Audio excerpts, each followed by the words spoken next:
Reconstructionist Radio Podcast Network presents the Kingdom Driven Family Podcast with your host, Andrea Schwartz. This podcast will equip and empower you to help advance Christ's kingdom through God's primary institution, the family, building a home that serves Christ and His kingdom.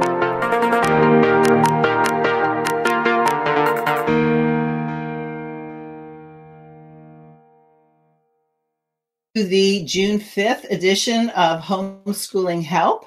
I am Andrea Schwartz, and I will let you see me and my co-host, Nancy Wilk, all the way from Appomattox, Virginia. Hi, Nancy.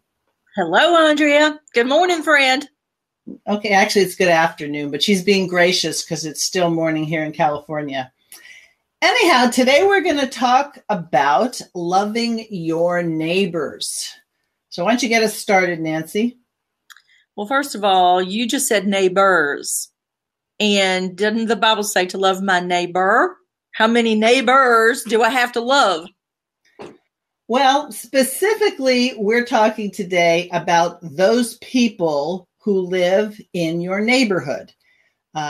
It's not an uncommon situation for it to be tense at times if you're a homeschooling family and your children aren't getting on a bus or walking down the street or doing anything like that to go to school.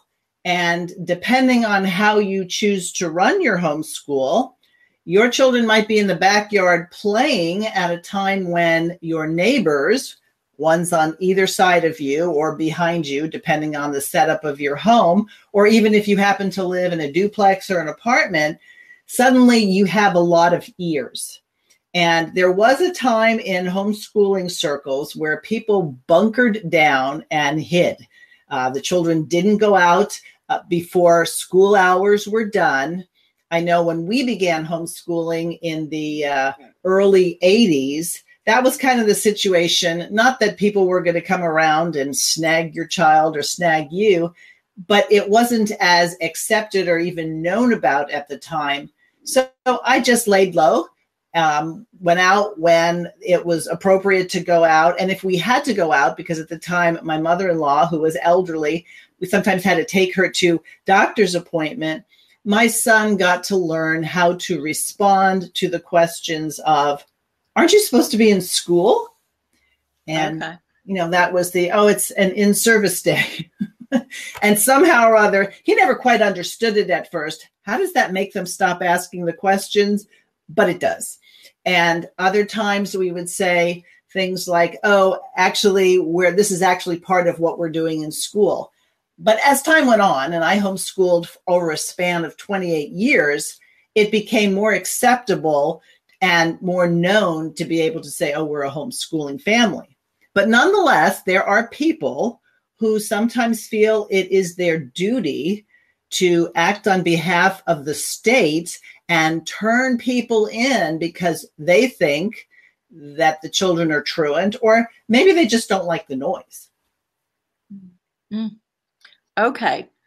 So we're not going to talk about taking cookies next door. Are we going to talk about taking cookies to the lady next door, or are you going to put this in a different context for me, please?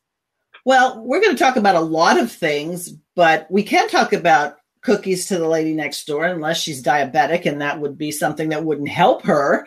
Okay. But the whole idea is, rather than bunker down, embrace the fact that we're called to be ambassadors for Jesus Christ. So that would mean, as a homeschooling mom, that you pay attention to how your children are acting and whether or not they're irritating the neighbors. You could establish what your rights are. I have the right to homeschool, and my children have a right to be out here. But the biblical orientation isn't about rights. It's about duties and responsibilities. So the orientation that I'd like to talk about today is, how do we win our neighbors in the terms of, we're a homeschooling family, and instead of having a negative view, and we can talk a little bit about why they might have a negative view, they end up with a positive view. And when they hear something negative, they say, no, my next door neighbors, they're homeschoolers and they're delightful people. As a matter of fact, ... dot, dot, dot, dot. And that's the kind of thing I want to talk about today. Okay. So loving our neighbor is not hiding from them, but to be out there and representing the Lord rightly and teaching our children to do the same, whether it is after 8 o'clock in the morning or before 3 o'clock in the morning or summer or whatever season it is, but to be able to give an account for what we're doing and what we believe and why that's the right thing, and to teach our children to really be in the community instead of hiding from them. Right. And so let's just talk about, to kind of clear the deck, why there might be negative views of homeschooling. Well, first of all, the public school establishment hates homeschooling because for every child that's not in the school, there's not a sum of money that's allocated either by the state or the feds in terms of that child. I don't know what it is in your state, but I think in California, it's anywhere from $7,000 to $10,000 per student. Now, it's sort of remarkable that you can have that much invested in your child from tax dollars, and yet all the stuff that goes on in school, all the miseducation, and most importantly, the lies that don't include Jesus Christ as King of Kings and Lord of Lords. So that's the first thing. The second area is that sometimes the media will target homeschoolers, guilt by association. You'll see it in television programs. You'll see it in terms of there's some sort of, I think it was the Oklahoma City bombing. They identified that that was a homeschooling family, or he was attached to homeschooling or something like that. So there's guilt by association so that people will have a negative view. And then, of course, there are people who behave badly. And if they happen to be homeschooling, they are a reflection of that. Now, it's interesting. A public school child can do anything. As a matter of fact, many of them that go in and shoot up a school are public educated, either graduates or flunk outs or something like that, or still matriculating there. But we don't necessarily then, have the media say public schools should be closed, state education isn't a good idea. No, that's the point where we blame the guns, and that's a whole different topic we don't have to get into today. Mental health and all that kind of stuff. Yeah, right.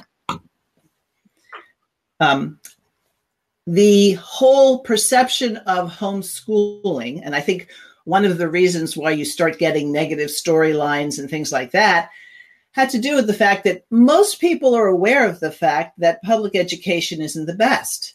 They know that because those who might not be Christian but are well-to-do, politicians and people in high-level management of high-tech companies, etc., have their children in private schools. So there's a general perception.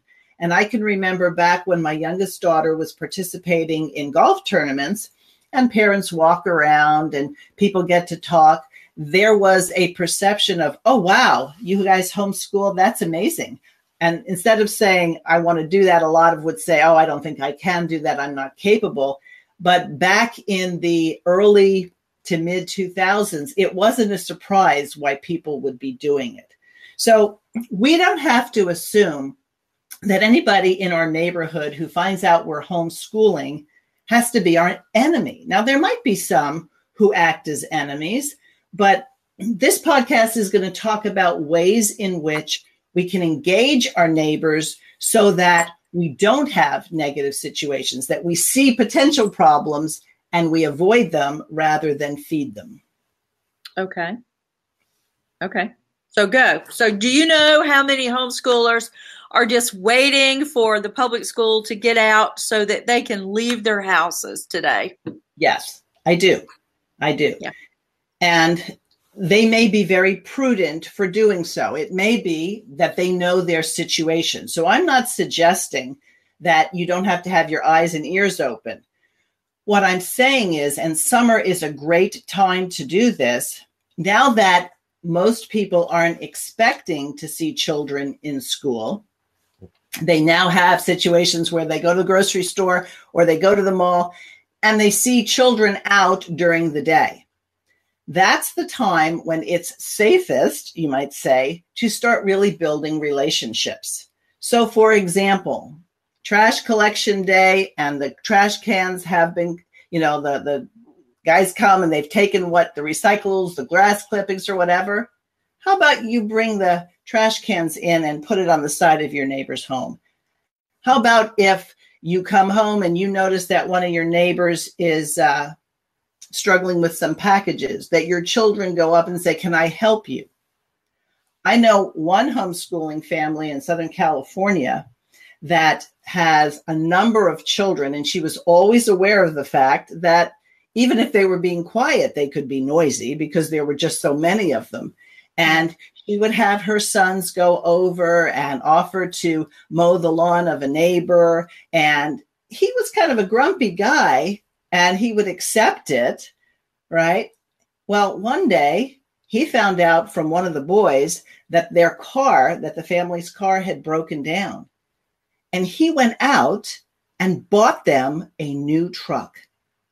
Wow. They were astounded. They thought he was a grumpy old man who didn't like them. But he said, "Your children are so attentive. They're helpful. They're not foul-mouthed. They behave themselves." So they were giving a witness that at first they weren't going to receive it. And he said, "No, I have this extra money. I don't have kids. I don't have grandkids. I'd like your family to have it." So that's a great example of being a good witness, not expecting anything in return, but getting a very nice truck. My husband's in the car business, and when he found out the kind of truck they were getting, he was extremely impressed. Right. So we don't homeschool to get trucks. We homeschool because that's God. If God has given us children as Christians, we believe that is part of our call to train them up in the nurture and admonition of the Lord. And part of that is to love our neighbors and teach them how to do it in very, very practical ways. So not to hide from our neighbors, but to represent him well. And, Andrea, you and I both have homeschooled for a long, long time. And, we were doing it before homeschool was legal or popular. So the laws are different in all of our states, but it is becoming increasingly common to see folks out, even though for people maybe that are new to homeschooling or have had bad experiences and maybe just don't know how to address them. So everybody's not in this situation of feeling uncomfortable to say that they're homeschooled. But, I think that you're on to a significant point to recognize that the goal is not just about academics, but to really to represent him and to teach our children to love our neighbors, and for all of us to love our neighbors and not just bring school home. So give me some more practical examples of loving our neighbors. Let's say you yourself don't have a problem with your neighbors, but because you are attuned to the fact that you are ambassadors for homeschooling, that means if you're at the grocery store, that means that the reason you want your children to behave is not so you're not embarrassed, although that's not a bad reason, that the reason you want your children to behave is because our light is supposed to shine. We are supposed to be salt. And so I would make an effort in terms of, as somebody compliments your children, as somebody tells you, wow, your children are very well behaved, that you say, yeah, well, that's one of the things that we focus on in our home school. In other words, you could, as you say that to the clerk who is irritated with the neighbor next door who is homeschooling and is noisy and leaves trash out there, like those I said are behaving badly, you can at least offer another point of view. And so I think that's so much in line with what Jesus says, to let your light shine. In other words, somebody gives you a compliment. Oh, your children are very articulate. Yes, that's what we work on in the public speaking aspect of our homeschool. Or your daughter has a lovely voice. Well, thank you. I saw to it that she would have lessons. And, the best part about lessons for homeschooling students is the teachers just love dealing with them because the kids can come at 11 o'clock in the morning. So you might see us getting in the car at 11 o'clock and being back at 1. It's because she has her voice lesson then. When my daughter, we ended up recording a CD, we passed it along. It was a Christmas CD. Everybody on our block had a little envelope that said, "Merry Christmas from the Schwartz family."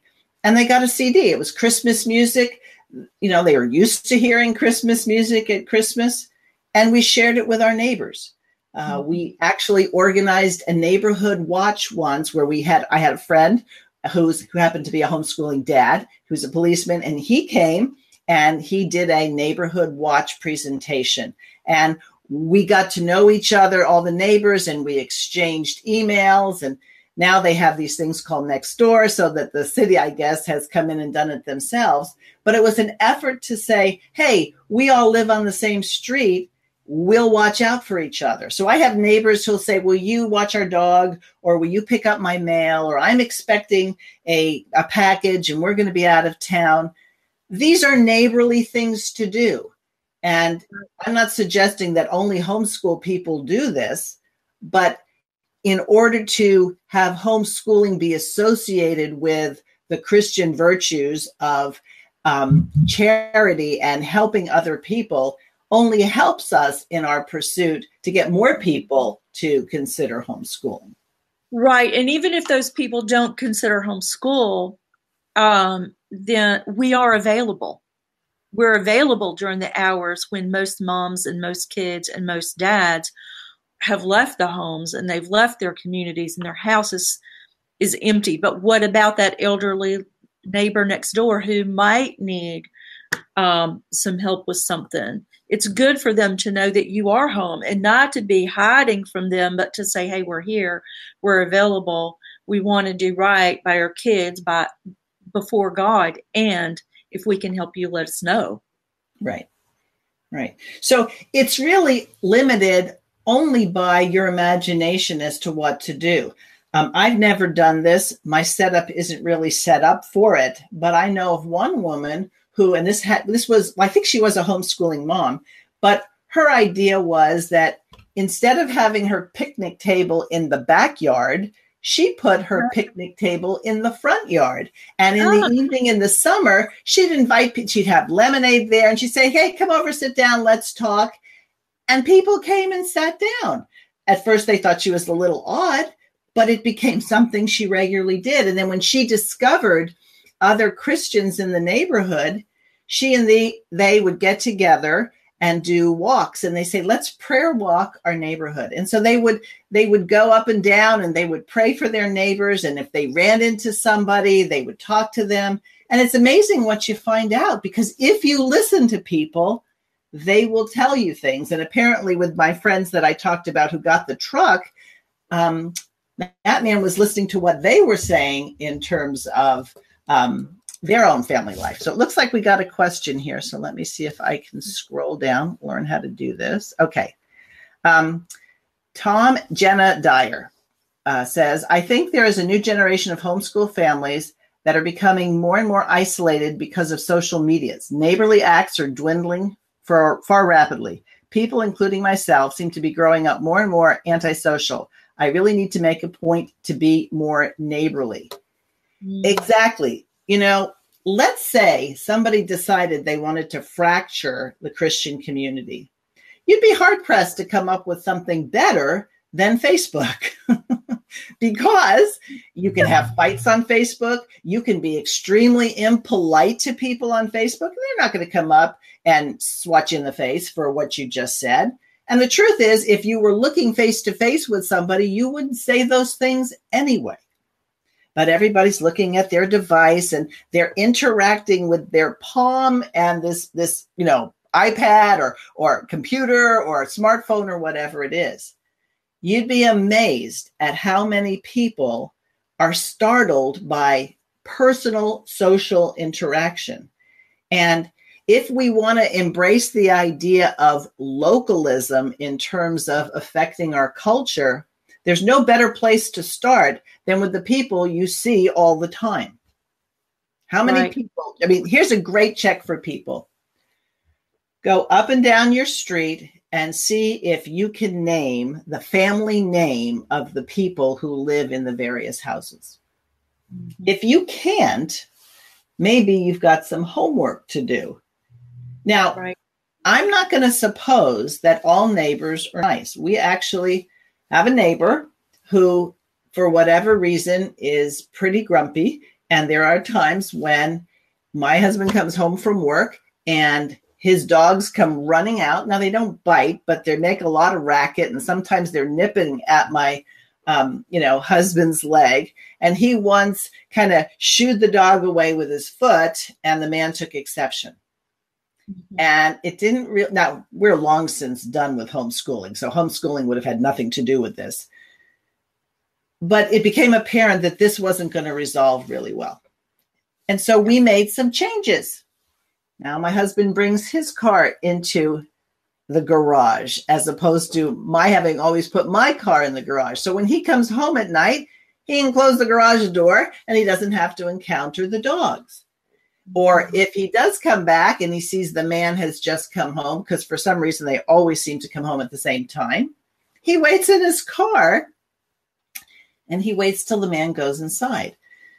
So the approach of let's be friendly, because we tried that and it didn't work all that well. And I don't know what else is going on in this man's life. So, except I do know that he has a very ill father who's elderly, and he goes and takes care of him. So we decided we could give him a break. Okay. He's not fun to interact with, but we understood something about him, right? Mm-hmm. So I'm suggesting that we do things like that preemptively, so that when problems happen, which they'll happen, your kid will break the neighbor's window because the home run went right through the kitchen window and things like that. Those are opportunities to come and demonstrate that as a Christian, you are knowledgeable of biblical law and you know that you need to make restitution and you fix it no matter what that neighbor says. Oh, no, that's fine. That's fine. You say, no. It's our responsibility. And you teach your child to deal with the effects of what he or she does. Right. That is a huge thing that we need to learn how to do. I remember some years back, I was babysitting for another homeschool family. And at the time, we were not of the Reformed faith. We didn't understand about biblical law. But my kids and her kids were playing with a ball in the house, and somebody bumped something and a picture fell. And my concern in telling the mom was that your kid's okay. He didn't get cut. And she said, oh, I'll fix it. And I was so surprised that she wanted to fix that. I mean, we're talking about $3 worth of picture glass, and she wants to make sure that her son fixes it and apologizes to me. And my thought was, this happened, but your kid's okay. So it really is very noticeable. It's very, very noticeable when we step up and do the right thing and say the right thing and can give an account for what we believe and why we're doing the things that we do. So last week I mentioned the book I had written called Family Matters. And one of the stories in that book is a real life account of how one time my son and daughter were left at another person's house while all the grown-ups were out doing some sort of Christian fundraising event that we were all going to. And they were supposed to be supervised, but the boys got a little ruckus. And as they were cleaning up after the spaghetti dinner, they started throwing spaghetti.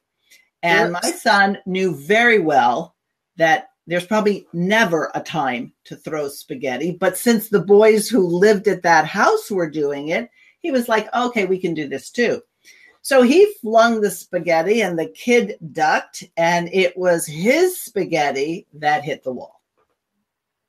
So, of course, when we came back, now I give fictionalized name. That's why I always say that my books change the names to protect the guilty, because these are all true stories. Anyway, I was mortified And it was like, okay, what are we going to do? And the lady said, don't worry, I'm sure it'll come off. And I said, no, my son needs to make restitution. And so we set up a time, and I said to her, what is it he can do? She says, well, he can wash my windows. Now, the stain had come off the wall, so there was no permanent spaghetti stain. And at first he was like, well, the other ones were doing it too. How come they're not washing the windows? And it was like, because you're my son. They're not my children, but you are my son. And so he washed her windows. And then when he was done, we went home. And we pointed out that now you can be forgiven because you made up for what you did. And not, but they were, doesn't matter. You're our child, and you are going to do what God's word says. So even the mess ups can turn into a teaching opportunity for your child and an obvious way in which you can demonstrate to either your next door neighbor or one of your neighbors, in this case, it was a family friend, that you take responsibility seriously. Yeah, it teaches that to our neighbor, and it also teaches it to our children, because loving our neighbor and loving our children is not just about emotional or a sentimental value attached to them or having warm fuzzies. It's about doing the right thing according to God in our relationships with them. And once we leave the confines of our own head and have to deal with another person, we're talking about social issues that we need to learn how to do correctly. And if the family is your first church, school, workplace, whatever, then this is where you'll learn it. And parents, don't be surprised when your children manifest themselves as sinners. I mean, if you're shocked that they're sinners, you need to go start reading the Bible again, because it shouldn't surprise you that they will do sinful things. Right. So, so let's go back to our friend who had the question about socializing. That socializing needs to happen for the kids as well as the adults. So let's talk about some of the things that the adults can do to start connecting with each other, so the moms don't feel so isolated in their task. Well, again, you have to evaluate where you are, what the circumstances are. I know a lot of homeschool families struggle with the next door neighbor has kids. They go to public school. I don't want my kids playing with them because, quite frankly, I don't like the way they behave. I don't like the way the parents discipline. So that's going to be a challenge. But you face that challenge by having prepared how you're going to deal with, well, I just really don't want my children playing outside in the street. That's just something that we do. And my children are scheduled doing various things. Or if you would like, they can come over here, and you size up whether or not it's a good idea for them to play together. I think nowadays people are so sensitive to potential physical and sexual abuse that if you have a policy that basically says, no, we just don't let our kids go anywhere, it's not personal, but we're just sharing that, we're certainly welcome to do things together as a family. So you have to plan. You have to plan how not to offend people, because sometimes acting on your principles can appear to be an offense against them when it's really you're just operating on your principles. And so it might be a good time to explain to that neighbor why you homeschool.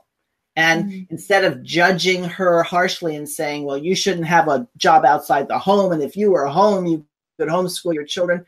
No, that's not how you win friends and influence people. But what you can do is explain your position and, be willing to talk about it, because rest assured, there are things about her children being in a public school setting that she's not thrilled about. And so we listen and able to, address that. Yeah. It occurs to me that when we're doing this, one of the things that we have really found of significant value from the Chalcedon Foundation is that it reminds us consistently that the Word of God is our objective standard. And so if we don't look to that, Andre, then I can have certain rules in my homeschool and you can have certain rules at your homeschool. and as a Christian at my church or your church or whatever.